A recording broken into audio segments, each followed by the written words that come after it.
Good morning everyone, I am Avinash from BCA PPU second year batch 1. I am here with my presentation in C language that is given by Raju sir. So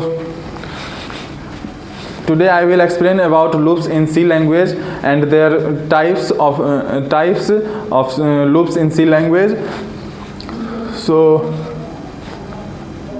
as we can see, loops are the fundamental control flow structure in programming.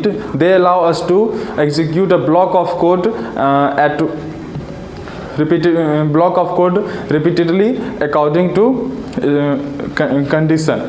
And there is why we use loops. We use loops to automate repetitive tasks and to reduce the complexity and improving efficiency. They can process large sets of data and handle dynamic situations in programming.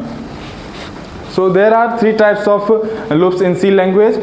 First is, as you can see, while loop, and this is the syntax of while loop, which is written as while and condition will be written here, and then code block. During its execution, the condition is checked, and if true, the code block executes, and this process repeats until the condition will become false.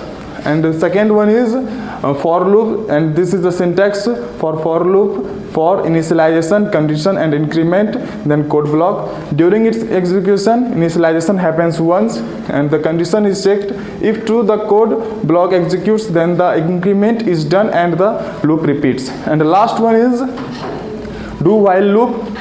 And this is the syntax, that is do code block while and then condition will be written here, and during its execution the code block executes at once, then the condition is checked. If true, the loop repeats, otherwise it terminates. So thank you, that's all by my side.